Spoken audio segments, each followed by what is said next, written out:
Moi, je suis le premier à taper sur Pascal Pro. Mais là, c'est pas que je prends sa défense, hein. Soutiens Pascal Pro! Big up! Bon, la famille, encore Pascal Pro qui a fait des siennes, hein.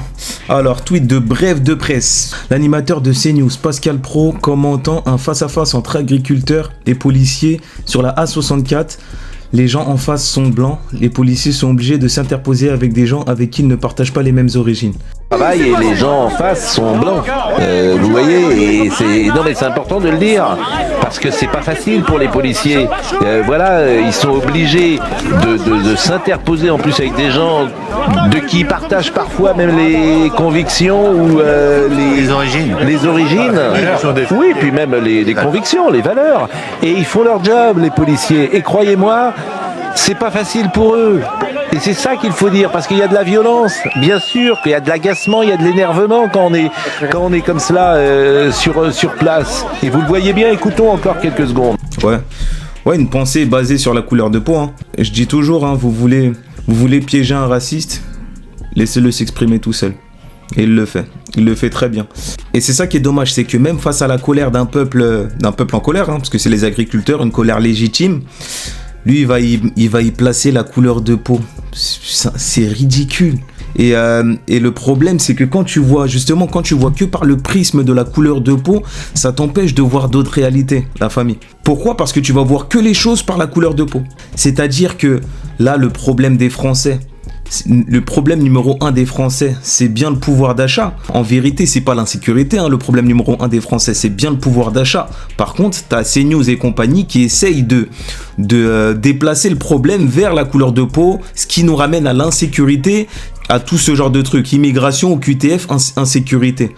Mais le vrai problème, c'est le pouvoir d'achat. Et là, quelque part, ces agriculteurs-là, qu'est-ce qu'ils défendent là ? C'est leur pouvoir d'achat, parce qu'avec le Mercosur, ça va contre leurs intérêts. Ils manifestent pour ça. Finalement, là, cette manifestation, c'est pour leur pouvoir d'achat. Et malheureusement, CNews ramène ça à un problème de race, un problème de couleur de peau. C'est dommage. Vous savez, c'est quoi qui est le plus dommage ? En soi, CNews, eux, ils sont dans leur boulot, c'est-à-dire à être des agents de la division. Le plus dommage, c'est que c'est leurs électeurs et les gens qui regardent CNews, les biberonnés de CNews, ils le voient pas. Ils le voient pas parce qu'ils sont dans ce genjutsu là. Ils sont dans cette illusion que ouais, ils ont raison CNews. C'est vrai ce qu'ils disent. On va s'attaquer aux commentaires. Alors, à tous les commentaires gauchistes, c'est la vérité, ça vous gêne. Vous savez c'est quoi qui me fait rigoler ? C'est le S. En fait, ce S là, il trahit tellement de choses. Bref, je sais de quoi je parle. À tous les commentaires gauchistes, c'est la vérité, ça vous gêne, les agriculteurs sont blancs, pas de noirs. Et ceci n'est pas raciste. Alors, comment les Français peuvent regarder et de même pas les rejoindre ? Ces gens-là nourrissent vos enfants, bordel. Vos enfants vous regardent, soyez pas des lâches, soyons solidaires sur le terrain, merde. Moi, avec des potes, on ira les rejoindre. Arcom, quand allez-vous fermer cette chaîne crypto-fasciste ? Arcom, soit vous faites votre métier pour stopper cette chaîne raciste et sévir comme il se doit, soit ça risque de dégénérer. Les policiers sont en uniforme, ils ont pas besoin de distinguer les gens par leur couleur. Après la famille, attention, moi j'aime bien remettre les choses en question. Là je vous ai dit tout ça. Mais on a aussi une chaîne que je kiffe de fou, la librairie africaine, là où ils utilisent les termes blanc et noir normalement, tu vois, sans problème.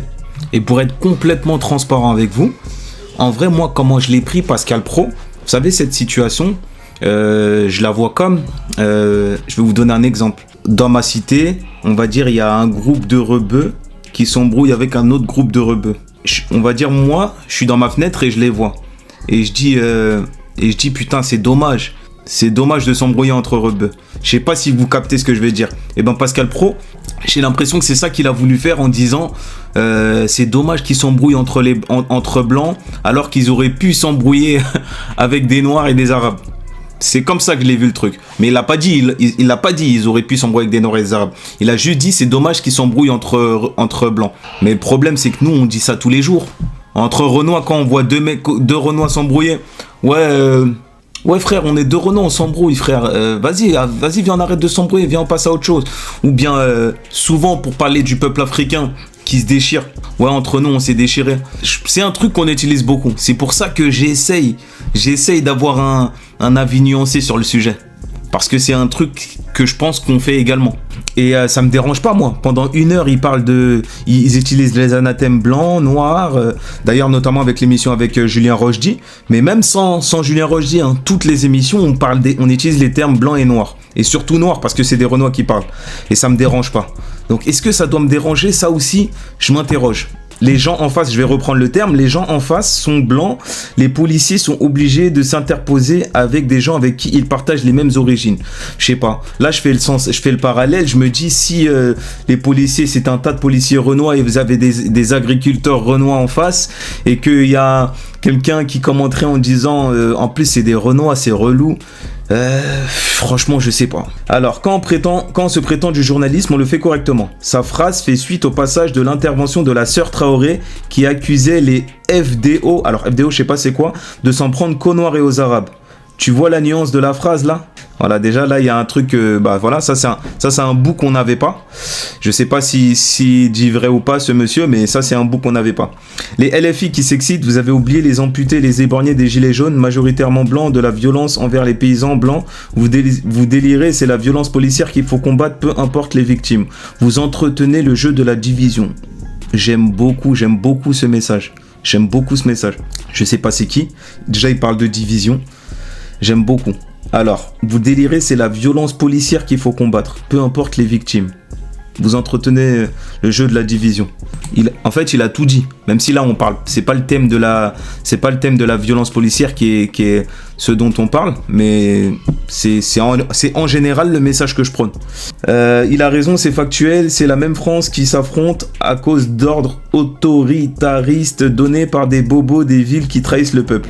La haine de la gauche qui pousse à la calomnie et au mensonge mettait des cibles. Si vous avez vu l'émission, notamment les quelques minutes de la séquence qui précède, il rebondissait sur la séquence précédente où Madame Traoré expliquait. Donc apparemment, le contexte, c'est bien qu'il y avait Madame Traoré juste avant par rapport à... Bref, la famille, faites-vous votre avis. Et moi, j'ai qu'une chose à dire, en vrai, mon message. Prenez de la hauteur. Prenez de la hauteur sur tout. Prenez de la hauteur sur tout ce que vous voyez. Quand je dis prenez de la hauteur, ça veut dire prenez du recul et essayez d'analyser bien le truc parce que c'est pas évident avec tout ce qu'on nous sert. On vous sert que des bouts de vidéo. Essayez de regarder les commentaires par-ci, par-là et surtout extirpez-vous de toute émotion, la famille. C'est surtout ça, l'émotion. L'émotion, ça va vous mener nulle part. Essayez de prendre les choses avec hauteur, hein, tout simplement, comme je dis tous les jours. Et d'ailleurs la famille, vous voyez que Pascal a répondu, du coup il a répondu à Kunta. Alors stop à la polémique, place à la vérité. Certains veulent instrumentaliser une séquence sortie de son contexte pour me faire dire les actes contraires de ce que j'ai exprimé à l'antenne. Quelques secondes avant de diffuser ces images, nous rapportions les propos d'Assa Traoré qui, jeudi dans un débat organisé à l'Assemblée, accusait la police de racisme systémique. J'ai souligné avec ce face-à-face entre agriculteurs et forces de l'ordre qu'il n'en était rien. Les policiers font leur travail, quelle que soit la couleur de peau des uns et des autres. Non mais là la famille, moi je suis le premier à taper sur Pascal Pro, mais là, c'est pas que je prends sa défense, hein. Moi je vous ai dit la famille, je préfère la vérité. Je préfère la vérité que mon propre parti politique, même si j'ai aucun parti politique et même si je me suis souvent demandé si j'étais vraiment de gauche, comme j'ai l'air de le faire croire et j'ai l'air de le prétendre. Je préfère la vérité. Et là j'en veux du coup à Kunta Kinte et à tous ceux qui ont partagé, qui ont diffusé cette news. Ils ont pas tout fait. Ils ont pas tout mis. Et habituellement, nous on reproche justement à Pascal Pro et toute sa clique de faire la même chose. Mais nous en fait on fait la même chose. Je sais pas pourquoi je dis nous. J'arrête pas de me mettre dedans tout le temps. Comme si... Mais voilà. Donc là... Soutiens Pascal Pro! Big up! Mais là, je suis obligé, là. Soutiens Pascal Pro. Soutiens Pascal Pro. Ah non, mais moi, c'est ça que je défends en premier. Alors, cher Pascal Pro, ne daignez point vous abaisser à répondre à ces calomnies, nanani, ok. C'est pas une polémique, c'est du racisme et vous serez condamné. Vous devrez faire profil bas et présenter vos excuses, vos propos sont juste honteux. Ben Chacal, on a vu, on a entendu, tu es un raciste, tu es un minable petit homme, tu pollues l'esprit des gens depuis des années, vivement que tu disparaisses des écrans. Ah ouais, putain, waouh, c'est violent. C'est violent, les frères, ils sont violents. Donc moi, c'est ce que je pense, hein, la famille. Après, peut-être que j'ai tort, n'hésitez pas à me le dire dans les commentaires. Et voilà, c'est tout, hein. Peut-être qu'il y a d'autres infos que j'ai pas aussi. En tout cas, là, de ce qu'on me pond comme information, de ce que je vois, je suis team Pascal Praud à mort. À mort. D'ailleurs, la famille, en parlant de gens qui veulent pas diviser, je voulais vous montrer ce message. Alors, je l'ai pris sur la vidéo de Pages React. Une fois de plus, les agriculteurs se trompent d'ennemis, tiennent des propos limites, même des propos, à le dire, racistes. Ça, c'est un gros message aux agriculteurs et à tous ceux qui soutiennent les agriculteurs, mais qui soutiennent en même temps le RN ou d'autres gens qui veulent diviser. Ils disent aussi que la police devrait plutôt s'occuper des banlieues au lieu de s'occuper d'eux. Cette phrase-là, c'est n'importe quoi de dire ça. Franchement, il n'y a pas plus diviseur que dire ça. Et malheureusement, cette phrase-là, ces anathèmes, ces propos, vous les tenez des gens sur les plateaux télé, des Pascal Praud. Et là, pour le coup, oui, là, je m'attaque à Pascal Praud. Pascal Praud, Marine Le Pen, plus les subordonnés de Marine Le Pen, parce qu'elle l'a pas dit encore. Enfin, elle l'a pas dit. Sébastien Chenu, je l'ai entendu dire ça. Jean-Philippe Tanguy, tous les gens du RN sur les plateaux. Ils incitent les agriculteurs à diviser les Français en disant ouais, allez taper sur les banlieues. Et ce monsieur-là, gros big up à lui, grosse force à lui, parce que lui, du coup, c'est pas un agent de la division. Et lui, il a compris. Il voit clair dans le jeu des politiques. Malheureusement, les agriculteurs ne le voient pas. Mais ça fait déjà des décennies qu'ils s'occupent des banlieues. Vous avez oublié ou quoi? Ils font une répression outrancière dans les banlieues. Combien de jeunes ont été abattus? Combien de contrôles aux faciès? Combien de violences? Vous oubliez ou quoi? Mais en plus, pourquoi stigmatiser les banlieues? Qu'est-ce qu'ils vous ont fait? Ils vous ont rien fait. Bien au contraire, ils seraient prêts même à vous rejoindre. Mais quand on entend des propos comme ça, c'est pas possible. Tu peux pas. Vous les stigmatiser une fois de plus, au lieu de vous en prendre à vos vrais ennemis, comme le gouvernement, la haute bourgeoisie, toutes ces personnes qui vous étouffent. C'est pas la banlieue, c'est pas les jeunes de banlieue. Les gens de banlieue, ils travaillent. Et même, j'ai envie de dire, même les plus gros voyous de banlieue, ce sont pas les ennemis des agriculteurs. Macron est plus l'ennemi de l'agriculteur que le plus gros voyou de la cité. Mais bon, non, c'est la banlieue. Ils ont essentialisé, c'est les banlieues.